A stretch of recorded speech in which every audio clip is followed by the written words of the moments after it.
Welcome to Infertility and Me podcast, a show that amplifies diverse stories about the struggles of infertility and fertility in a safe space. Our goal is to normalize fertility stories that validate, give hope, and create a community where no one is left silently suffering. You guys, welcome back to another episode of Infertility and Me podcast. Thank you so much for being here. Thank you for letting me be a part of your freaking day, friends. Thank you. And if this is your first time being here, welcome to the shit show that is in freaking fertility. You guys, make sure you're following on Instagram, Infertility and Me podcast. Make sure you join the free Discord chat community. You don't want to miss out on being in the coolest place on the interwebs, centered around all things trying to conceive, healing from loss, navigating IVF and fertility treatments, and whatever else you're going through in your family to building. Okay? Join the Discord chat community. And you can only do so by clicking the link in today's episode notes or details within the podcast app that you're using and or on YouTube. That is our link to join the community. Okay? I will be moderating everything, so you will not have to worry about there being any predatory type of people in that chat. I will be heavily monitoring it. Very many notifications come to my phone, but you best believe I got the notifications on for everything that goes on in that Discord chat app because I will not freaking have it. But anyway, other than that, it's a fantabulous fucking place to be, you guys, and you better freaking join today and get you some of this community over here, Infertility and Me community chat on Discord. Anyway, today, friends, our guest is April Ebeling. You can find April on Instagram and all the other platforms at April Sings a Lot. Okay? She has a beautiful, beautiful voice. But April today shares with us her story to momhood, and she serves the community by using the methodology of tapping, which is just like acupuncture in that it activates and awakens pressure points for helping us to cope, heal, and or get through whatever it is that our body needs in that moment. And so not only does she share with us that gift, but she also shares with us her story to momhood and how her and her spouse navigated that very, very arduous path as we all know it. We'll be back in just a second, you guys, with April. And we're back, you guys, with our girl April on the show. Thank you, April, so very much for coming on and giving us your time this evening. Thanks for having me. I'm happy to be here. So, April, you and hubby have been together for a long time. And so, how did you guys meet? How did that all play out? Well, we actually went to the same high school, but I'm always very careful to say we were not high school sweethearts. We just knew each other in high school. And then we went to the same college. And as happens, we kind of gravitate to the people you know when you get to college. And so we kind of were just like, hey, if I needed a date for something, he would be my date, or vice versa. Like, hey, there's an award ceremony, free food. Do you want to come? Like that kind of thing. And so we had a lot of friends in common, and we hung out a lot. Kind of dated here and there, but just nothing serious. He had a relationship with somebody that kind of looked like it might go somewhere and then didn't. I had a relationship that just didn't work out. So senior year, right when like everybody's about to go off and do whatever they're going to do, that's when we started getting serious. Like right when it was sort of like least convenient. We're about to I told him that I was joining the military, like in the cafeteria at the college. So we'd been dating for a few months, and then, you got to figure out what you're going to do with your life. And I joined the Navy as a singer, and it was a great opportunity. So I wasn't about to turn that down. And so I was like, well, this has been great, but I don't know where I'm going. Mm-hmm. And he said the sweetest thing to me. He said, I've waited a long time for you, and I'll just keep waiting. And I was like, okay. I really thought, we would just sort of go our separate ways, but it was like, nope, this is it. And so we did the long distance thing for a little while, and we let all of our friends get married first and let them try that out. see how it works. Let them try it out first. Let's see how it goes. Yeah. So we were in our friend group, we've always been the late bloomers. Everybody else got married. Aww. And then got out of the military after 4 years, and then we got married. So we were like, later, quote unquote, later to get married. And then, of course, we didn't want to try right away to have kids. We want to have some time just to like work out the kinks of being married, which was challenging at first. Yeah, those first 5 years are hard. Right? Oh my gosh. Especially when you've been doing long distance, so you're just not used to seeing each other all the time. Exactly. In the physical spaces. So when you have to live with somebody, yeah. Yes. And I also, I mean, this is total side note, but I also always advise never move into their space. Like if you're going to like get married or move into something, like move in both of you at the same time to the same place, because Good that point, made it so April. much worse. It's I like an mean, invasion. Yeah. yeah, It's I like an mean, we invasion. They don't intentionally feel that way. It just happens to be that's how you feel like, get off my stuff, okay? Yeah. right. And we'd been married about 6 years when we thought, actually, this again, we let all our friends do it first, right? So all of our friends had their first kids. They seemed to be doing fine. And then they started having their second kids. And right around when everybody started getting pregnant with their second kids, I was like, yeah, maybe it's not, like, maybe it's something we should try. Definitely, like, I had always thought that my best friend and I would be pregnant together and, we'd like share maternity clothes, those little stories you tell yourself about how it's going to go. And then all of a sudden, like, they were done and we hadn't even started yet. And we were like, oh, shoot. Okay, well, like, let's catch up, right? So we started trying and we found out pretty quickly, like within that first year of trying, that it just wasn't going to happen. And I realize now how fortunate we were to find out so quickly, because so many people like struggle for so many years and then maybe never even get a diagnosis. We are very fortunate that it was sort of, at least we knew. How old were you at this time? 30, 29, 30. That just kind of stopped us in our tracks. Because, like I said, I mean, we had waited a while to even start trying. So then we were like, do we really want this? Like, you kind of have to reevaluate. Is it something that it would have to be an adoption of some sort. So, do we want it that bad? Is it something that we're comfortable with? Because the adoption conversation is a whole different conversation than having like just getting pregnant and having a baby. I remember like describing it to my husband, like I just climbed this big mountain to get to the point where I wanted to get pregnant and be a mom. That was like a big mountain to climb, and I got there. And now you're telling me there's another, like a big fucking mountain I got to get to the top of? Like, Yep. no, I'm tired. I just got to the top of this mountain. Like, ugh. So we went to counseling, which I highly recommend, couples counseling, because threw everything in our life out of whack, because it wasn't happening the way we pictured it. And now everybody else that we know has multiple children. And so what are we going to do? The more we talked about it and the more we went to counseling, we just realized we really, really want to be parents. We like kind of projected down the road, like 10 years, 20 years, like what do we want our life to look like? And I was like, man, I just can't imagine not having like a family, like, kids that come back from college and, bring all their dirty laundry and all of that stuff.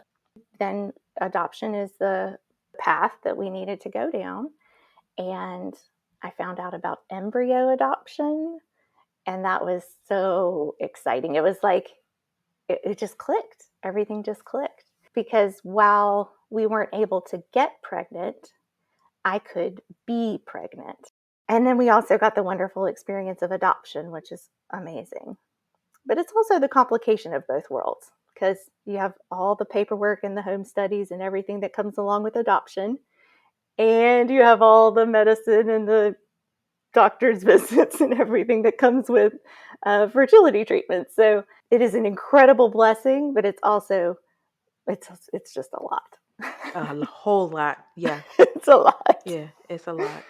I want to go back for a second to when you Sure. guys were trying to conceive. And so you Mm-hmm. said that it was a very fast process for you guys and finding out that it just was not going to happen for you the way you envisioned, the way you thought that it was going to, the way you thought that a woman should be able to get pregnant and all those things. And Right. so briefly, what was the ultimate diagnosis of of you guys' situation? Well, we just don't have the ingredients to make a baby.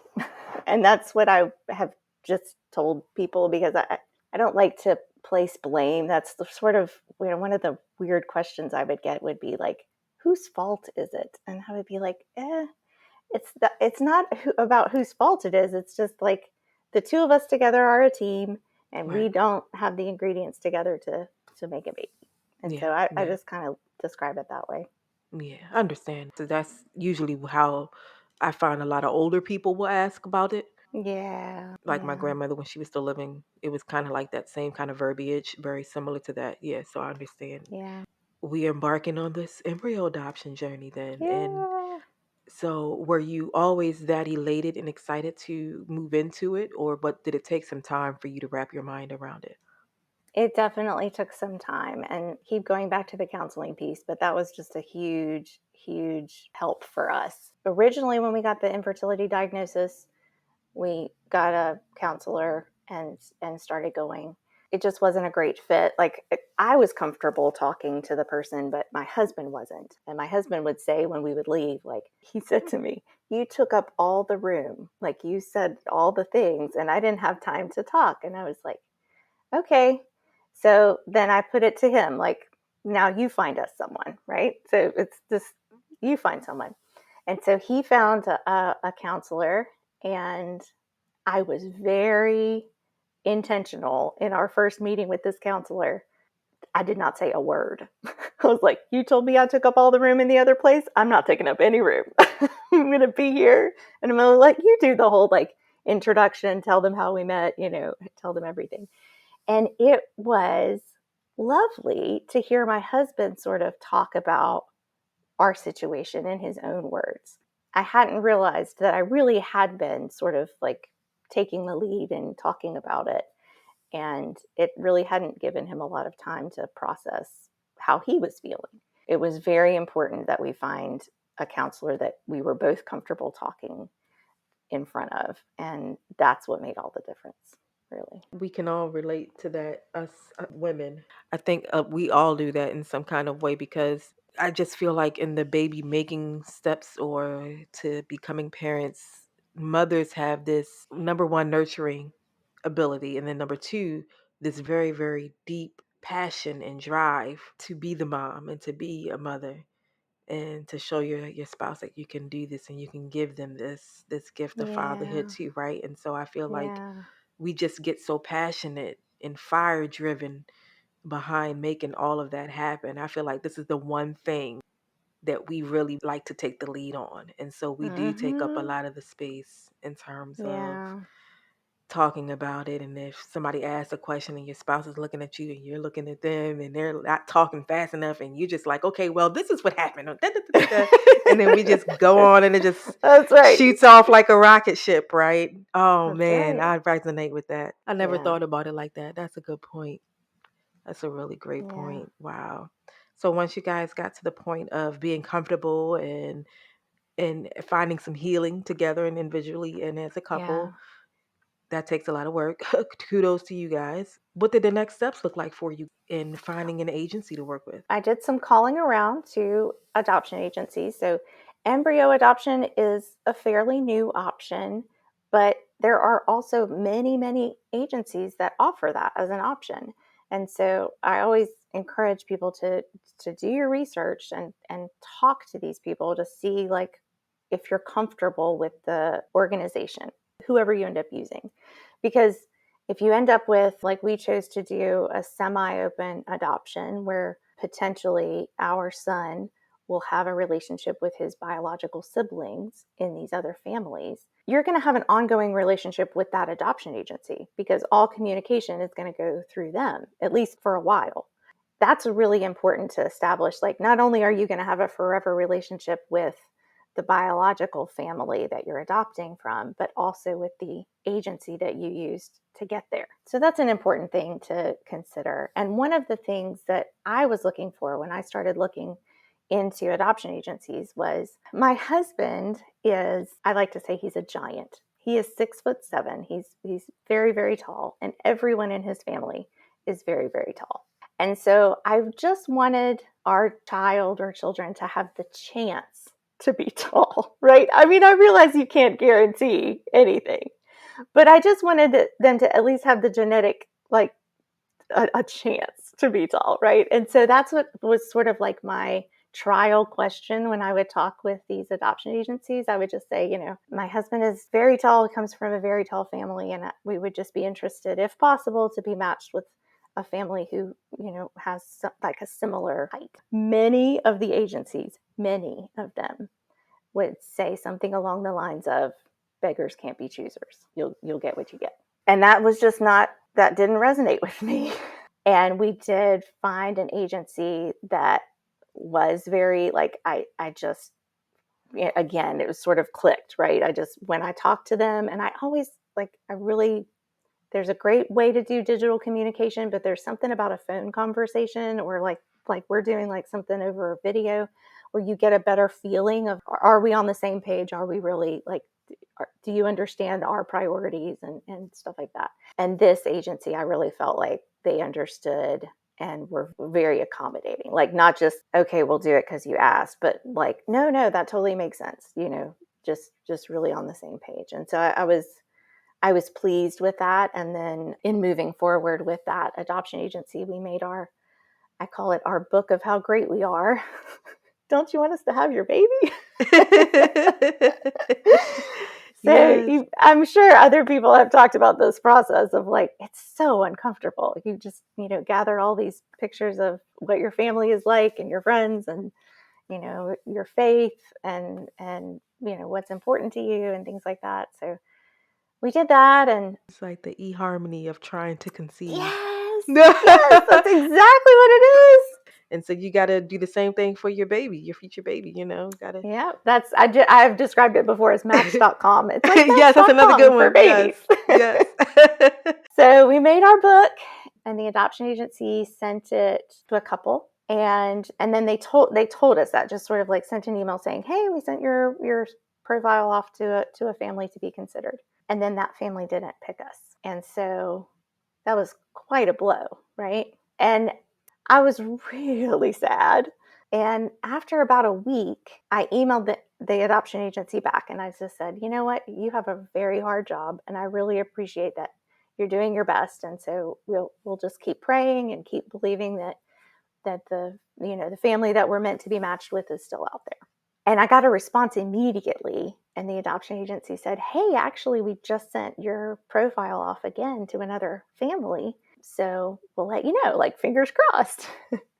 Well, that family came back almost immediately and said, "Oh, they look great. We would love for them to have our embryos." And they had 6 embryos, which is a lot. We were so excited. The adoption agency that we used is on the West Coast. The embryos were stored on the East Coast. The couple that we were matched with is in the UK, and we are in New Orleans. So we A were trip around the literally sun and back again, for all over the sure. map, literally all over the map. And so the embryos had to be delivered. They made a little trip from Boston here to the clinic we were using in New Orleans. And we started that process of getting my body ready for a transfer. The first couple of cycles, it would be like my body was looking good, it was looking good, it was looking good. And then, like, 3 or 4 days before transfer, we would get fluid pockets, or something wouldn't be right with the lining, or it was just like, it was getting real discouraging. And so we actually started using less and less of the medicines, just to sort of let my body, like, let's just see what my body does on its own without all this help. I did much better just sort of with as little help as possible. And we did our first transfer, and we, like, not everybody knew, but like all of our family knew, all of our friends knew. We did that first transfer, and it didn't take. We were devastated. I just texted everybody. I didn't even want to talk. It was like, straight to bed. I just don't want to see anybody. When we went and met with the fertility doctor after that, he was like, we did everything right. You did everything right. There was nothing, like, nobody did anything wrong. It just, sometimes it just doesn't work. And so I had an opportunity to go to this, like, music training that was out of state, and we were going to maybe turn it into a road trip. My husband was going to come, and that's what the fertility doctor said. He was like, you need a break. Just get out of here, go like have some fun, and then come back and we'll start again. And then when we came back, we did a transfer and didn't tell anybody. And that one worked. While it is wonderful to have all the love and support and cheerleading from everybody in your life, you just listen to your instincts. And sometimes it might be better to just keep it a secret and let it just be you and your partner. That was really fun because then we got to surprise everybody.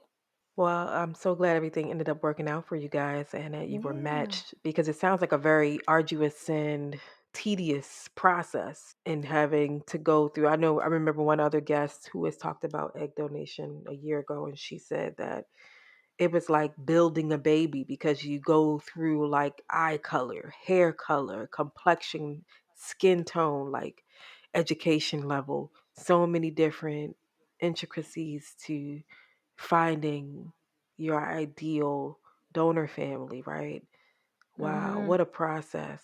So we have our son Henry, who just turned 4, and my husband and I went through a little bit of that same process of, do we want to do another one or not? Like, do we want to have another one or not? So we, like I mentioned, we got 6 embryos, which was amazing. We had one that was not successful, and then we had Henry, our son, and then there were 4 embryos. And, we kind of started with the pandemic, and so things just weren't ideal for anybody. um, and my husband and I talked about it, and we said, we are at that point in our lives where if we were able to have kids the quote unquote normal way or the regular way, we would be one of those couples that would say, we're not really trying, but we're not really preventing. Like that would be kind of like what our attitude was. But of course, that's not our situation, right? So we decided our version of that would be, we're going to do one more transfer. And if it works, great. And if it doesn't, also great. Like we're really happy either way. We did our transfer, gave it the best chance we could. My body didn't say no, it said hell no. Like We like it those was those big long hell no's. it was so obvious. Oh, I had an wow. allergic reaction to something that was in the progesterone, like whatever they mixed the Wow. progesterone with, and I had Yes. full body hives, head to toe Wow. hives. You're like the And it was second like, person I've heard that from this year. oh my gosh, Yeah. it was a nightmare. It was a Another guest nightmare. was on and that episode was about medical red flags, and she had the same Ooh, yeah. experience from head to toe. I couldn't, Mm, wow. yeah. The Yeah. rejection of it. Wow. I mean, it was the answer that we needed, right? There was no ambiguity there. It was like, nope, just not supposed to happen. And so we really felt good about it because that meant there were 3 embryos that now could be adopted to another family. And so actually, another family has adopted those 3 embryos, and there's another little baby already. Like they already had a transfer and they've now had a successful birth. And so it's great. I've been so excited to see all the baby pictures and sort of like, I don't have to get up and do the midnight feedings, but I still get to see all the cute pictures.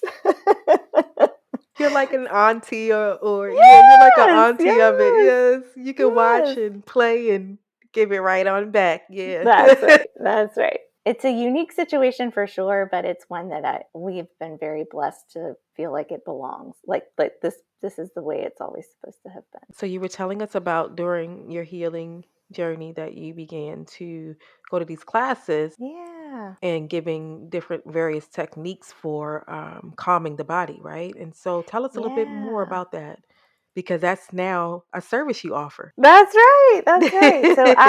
So I'm a singer. That's what my degree was in, and then that's what I did in the Navy, and then I was the music director at our church. And so, music has always been a major part of how I would self-soothe and then would help others through song. And then I discovered tapping or emotional freedom technique a few years ago, and I started incorporating tapping with singing as a way to, I call it a shortcut to calm, because we all know those times when you sort of get like either clenched, like we were talking about earlier with like the, all the shots and the schedules and the, the appointments and everything. Like I always picture it like my hands are like fists, and we need something just to like snap us out of it, to help calm us down.